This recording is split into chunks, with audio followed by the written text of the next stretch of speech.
do anything wrong. On TV5 News tonight, face-to-face with Lambert Bedard. For and from Eastern and Central Maine, this is WABI TV5 News at 6 with Craig Coulson and Sharon Pelletier.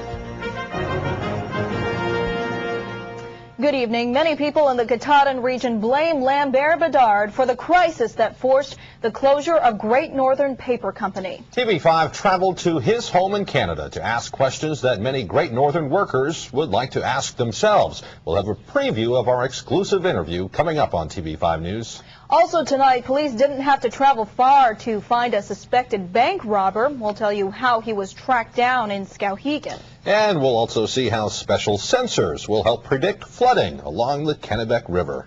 But first tonight, the possibility of war grows more real every single day. And now more troops from Maine may see action in the Middle East. Jennifer Colbus joins us now with the latest developments. Jen.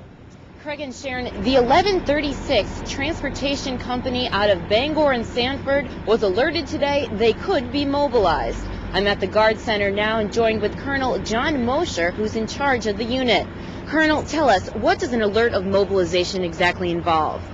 The receipt of the alert notification order allows us to begin the administrative, logistical, and operational preparation of the unit for the event of mobilization, should that mobilization occur. About 48 hours ago, our soldiers were notified of the alert, and they reported today at 7 in the morning and began the soldier readiness processing and the preparation of their equipment should they be mobilized. Okay, Colonel, you told me earlier you have a wife and 2 children. How do you feel and how does your family feel about the possibility of you going to war? Well, my wife and I share the sentiments of Army National Guard families across Maine and across our country. In fact, the commander of this unit, Captain Will Dion's wife, is 8 months pregnant. He has a 2-year-old daughter also. Our family support centers throughout Maine, located at 5 locations, will take care of those families should they be gone, along with our employer support plan, so they'll be well taken care of. All right, thank you, Colonel. Now, keep in mind that these troops were not mobilized today, but it is certainly a serious step in that direction. The Colonel told me earlier that 5 people expect to be married next week in case they are indeed sent to war. And he also shared with me a letter that would be sent to employers if his or her employees are troops who are called to active duty. Now, Craig and Sharon, this is just a draft letter, but we certainly know that this could become very real in a matter of days. Back to you. All could come anytime now. Thank you very much. Jennifer Colbus reporting live in Bangor. The Maine House is considering a resolution that urges the president to use diplomatic means to end the crisis with Iraq. They opened debate this afternoon but adjourned before reaching a decision. The Senate passed the same resolution earlier this week. The vote went along party lines. If it gets the approval of the House, Maine would be the first state to pass such a resolution. The Skowhegan Police Department says it got its man acting on a tip. 2 search warrants were executed last night, and a man was arrested for last week's bank robbery. Don Cookson has more. 10 days after a masked robber entered a bank on Madison Avenue and demanded money, police say they have the man in custody. This comes after 2 search warrants were carried out last night. As a result of those search warrants and information obtained through the efforts of the police department and the FBI, Shane Carmen, a resident of Sunnyview Drive in Skowhegan, was arrested for the bank robbery that occurred at Franklin Savings Bank. The 31-year-old Carmen had moved to Skowhegan from the Arkansas, Missouri area in the last few months. Aslan says police recovered a sum of money and the clothes he wore when he entered the bank. Police still aren't saying how much money was stolen because of continuing investigations by the FBI. They say it appears Carmen acted alone, although he did try to make bank employees think that he had an accomplice waiting outside. We knew we couldn't solve this crime without the public's help, and as a result of a tip that we received from the public, we were able to wrap this bank robbery up. The case was on the front burner for police since it happened. My staff did worked on it almost nonstop. It was a top priority for it to get cleared, and we were in daily contact with the FBI. It worked out very well. I can't say enough about that. Carmen will be prosecuted by federal authorities. Don Cookson, WABI TV5 News, Skowhegan. Guy Malone is a man with a long criminal history, and police say it just got longer. Malone is going to be sentenced tomorrow on charges of assault, escape, and OUI. He had been out on bail, but today he was in court again to revoke that bail. Police say Malone severely beat two people early Wednesday morning and knifed one of them in the face. The people managed to escape Malone and hid in a barn in St. Albans until they got help. Behavior. It appears that substance abuse was a part of what happened. As the investigation continues, we'll look into why this happened and what we need to do with Mr. Malone.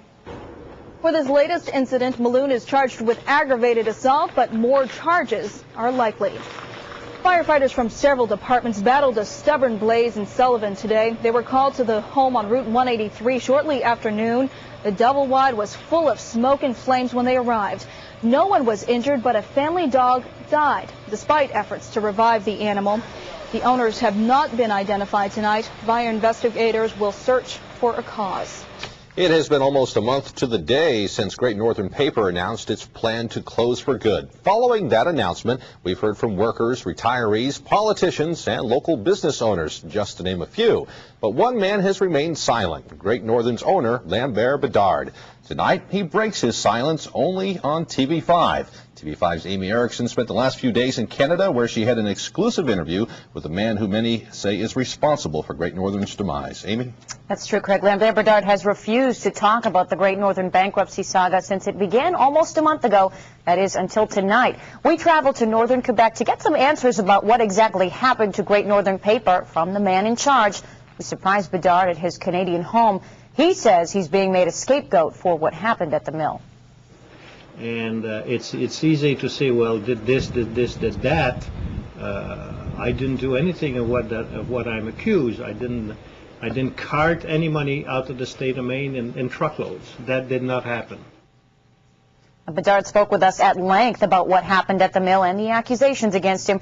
You can see the rest of his interview in our three-part special report next week on TV5 News. 2 mills, 2 towns, 1 man. Answers from Quebec. That's Monday, Tuesday, and Wednesday nights only on TV5 News at 6. And we'll also have reaction from the folks in Millinocket after they see that interview, Craig. I bet he was a little surprised when he opened his door to see you. He was very, very surprised. I can tell you that. Yeah. All right, Amy, we'll look forward to seeing that report next week. Yeah.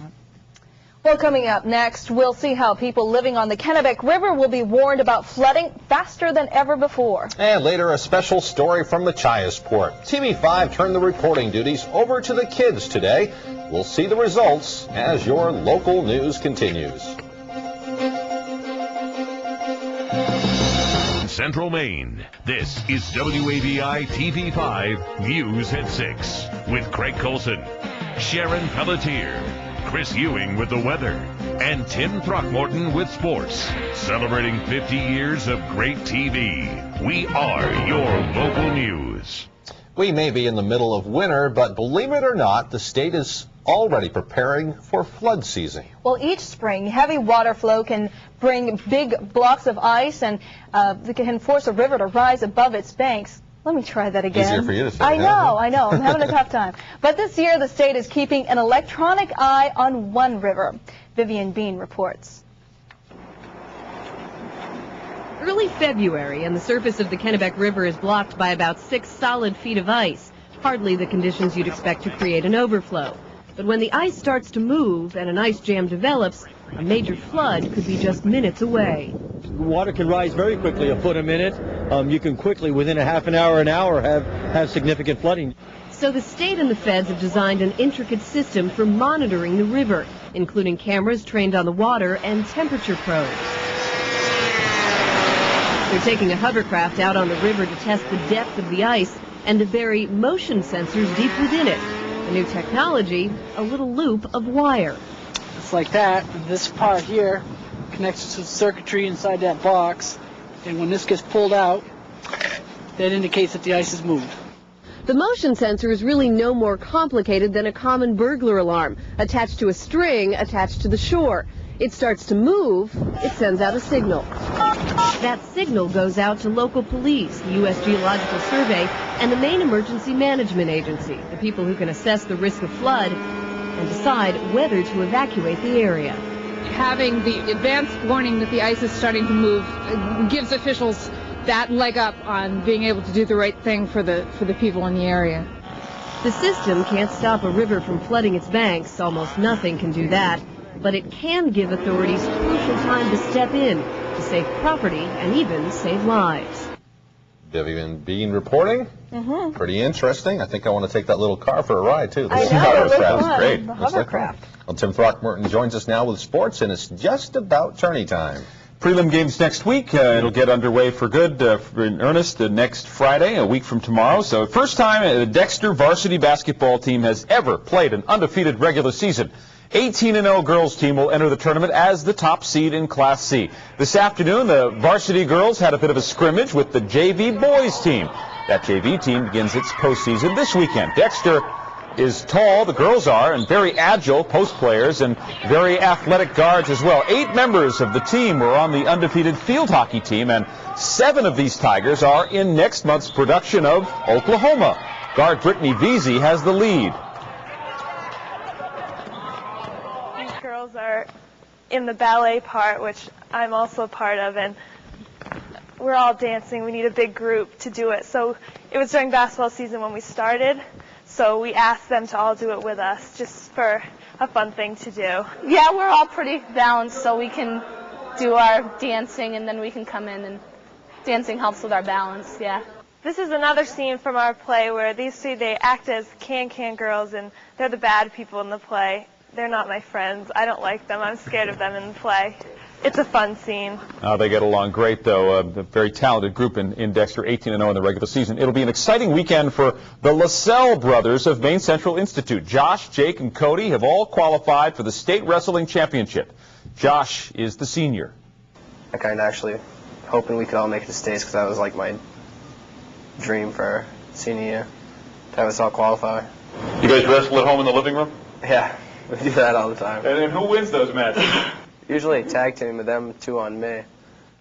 Breaking a few lamps and all. Bodie Miller has given the United States a gold medal at Skiing's World Championships with his win in the combined. The former Sugarloaf skier used 2 solid runs in the slalom to overcome his 17th place finish in the downhill portion of the competition. Miller's gold is his 2nd medal of the championships. He shared the silver in the Super G. Monica Tardif hasn't given up on her teammates or the sport she loves. The Brewer High cheerleader has spent much of the last year in a body cast and wheelchair after major back surgery. Still, she gives her teammates all her support each sports season, and especially now, just days before the state championships. Cheerleading was everything to me, and I really do miss it, but I can still come and watch. But I'm sure it's sad for her because she's not part of it, but we've been good friends for a while. It's good that she has such good attitude and has such good spirits. She's able to come and help us out still. I come to encourage the girls because I still want to be a part of them and still want to be a part of the team, even though I really can't do much, but that's all right. Monica's tough as nails and always smiling, too. We'll be right back. Jeff Hackett is expected to get the start in goal for the Bruins against his former Montreal Canadian teammates at the Fleet Center tonight. And at the Sawyer Arena in Bangor, Orono against Foxcroft. FA's the big guy, Seth Gabarro, puts it on net. Adam Conway settles the rebound and scores. It's 1-0 Foxcroft. Orono getting the equalizer with some help. The puck goes off the skate of the defenseman and gives the goal to Dylan Huckenstein.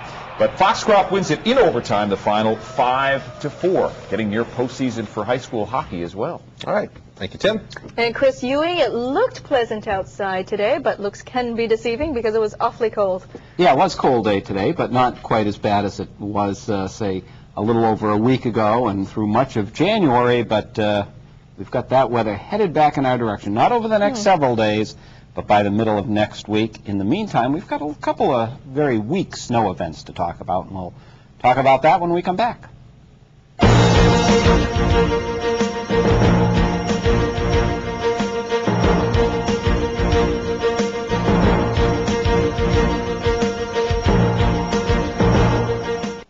Welcome back, everyone. Our high temperature today, a chilly 23 degrees after getting down to 2 below zero. Another cold night coming up tonight. We had plenty of sunshine. We had a bit of a breeze blowing today and made it feel a little cooler than it actually was. Already down to 6 degrees at Clayton Lake. Millinocket down to 9. Greenville also in the single numbers at 8 degrees. Bangor, this is an hour-old report. The new report did not come in this hour. I'm sure it's down in the teens around Bangor as it is around Waterville and Augusta. Low 20s from Bar Harbor to Rockland, 16 in Calais. Currently pretty much clear skies across the area, just a few high thin clouds beginning to move in from the west. Temperatures off to the west of us and to the south of us, basically 20s and lower 30s. So the next little storm system that heads in our direction is going to be in the form of snow, as we have no warm air around the area. Some light snow and snow showers on Friday. Some steadier snow will likely fall over southeastern sections of New England. And speaking of snowfall, 25 years ago today, the anniversary of the great blizzard of 1978, as much as 50 inches of snow over portions of southern New England with hurricane-force winds, and even the state of Maine picked up 1 to 2 feet of snow in many areas. Nothing like that on the horizon. Seasonable temperatures this weekend, but another shot of bitter Arctic air spilling right out of central Canada, probably for the middle part of next week. In the meantime, high pressure gave us the nice weather today. That's departing off to the east. We've got this little storm system sliding in from the west. Now that's going to combine with another storm system moving along the Gulf Coast. The primary storm is going to pass by well to our south. You can see some light snow back through the Great Lakes sliding off towards the east. The heavier precipitation will pass by to our south, but we'll probably be on the northern fringe of this storm system as it works off to the east, redevelops along the mid-Atlantic coastline, then heads out to sea. That in combination with a little storm off to the west will bring us some periods of light snow during the day tomorrow, probably steadiest closest to the coastline as they'll be closer to the area of low pressure. How much are we looking for? Not very much. Dusting or less way up north, an inch or less around Holton, maybe up to 2 inches in Bangor, 2 to 4 over portions of Washington County. We'll be right back. Well, out on the water, southeast to easterly winds tomorrow at about 10 to 15 knots. Seas will run 2 to 4 feet, and visibility will lower in developing light snow. The forecast calls for increasing clouds. Could see a few flurries towards dawn, not a big deal. 2 below to 12 above from north to south. Light south to southeast winds. Tomorrow, periods of light snow and snow showers, steadiest over southern and coastal areas where there could be a few inches of snow. Around Bangor, maybe a dusting to an inch or two. And lesser amounts off to the north and west. Highs in the 20s, and winds will be fairly light. Seasonable weather both Saturday and Sunday with maybe a few flurries on Sunday. Better chance of some snow late Monday into Tuesday, and then a bitter blast of Arctic air returns for the middle of next week. You know just what we like, Chris. Thanks. Speak for yourself. Sarcasm. Yeah. The 7 astronauts killed in the Shuttle Columbia disaster shared a common dream. They were true adventurers who were willing to risk their own lives in search of knowledge. Their dream is still very much alive today and will soon inspire countless Maine school children thanks to the Challenger Learning Center. The organizers say they were saddened by the tragedy, but vowed that the plans for the new center will continue. That the only way to honor the dream of the Columbia crew is to continue learning, continue exploring, and to continue discovery. Organizers have been raising money to build a new center in the old Dow Air Force Base Theater. Thousands of students will be able to use their math and science skills to actually plan and carry out mock space missions. They hope to open the center by next fall, but they still have a lot of fundraising to do. For more information, you can visit their website at clcofme.org.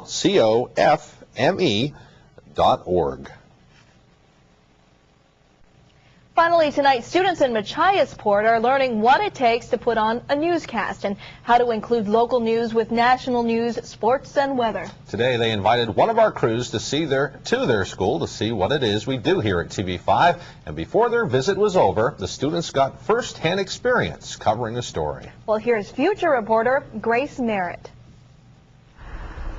Every year at the Fort O'Brien School, the 5th, 6th, 7th, and 8th graders have to do a presentation in front of their classmates and friends, an assignment that will help us get comfortable with public speaking. And this year, our teachers thought that putting on our own newscast would be a good way to learn how to do that. I have a question for you. Do you think people should go into space? Do you want to comment? Should people go into space? Please, I just need your opinion. We want to make our newscast local like Channel 5, so we invited one of their reporters, Jody Hersey, and photographer Mark Redeker to our school to give us some advice. When you take pictures, is that all? Do you like only point and shoot, or? As far as taking video? Yeah. No. Actually, there's a lot to photography. Just pointing the camera and pushing the button doesn't work in this business for sure. You have to use a lot of creative thinking. After they answered dozens of questions, How do you feel coming here? How do I feel about coming here? Oh, I love to talk. That's why I'm doing my job. That's why I'm doing this job. we learned there's a lot more to this job than we see on TV. I went to college, and while I was in college, I actually worked at the station, but I was a producer. And that's the person, you don't see that person either. I was the one who was timing out the show, getting in the anchor's ears and saying, okay, 30 seconds, wrap it up. And I did that for 2 years before I even got in front of the camera. But even after hearing all the work it takes to put into a newscast, I am still convinced this is a career I want to pursue. Grace Merritt, WABI TV5 News, Machiasport. Hey, you got it. It's hard, isn't it, girl? That's awesome. I pity you. Good for her. job. Very nice. It's not so easy doing those interviews, is it? No, it isn't, especially when you have classmates who don't want to cooperate Yeah, with that's you. right. Who knows, though? One of these days, maybe Grace will be sitting right here. Yes, and Grace and the rest of her classmates will be presenting their newscast to their teachers and peers on Monday, and hopefully Jody and Mark gave them all some helpful hints today, and they'll all get A's. I'm sure they did. I vote for A's for them. And that is the news at this hour. We thank you for joining us. I'm Craig Colson. And I'm Sharon Pelletier. Good night for WABI TV5 News.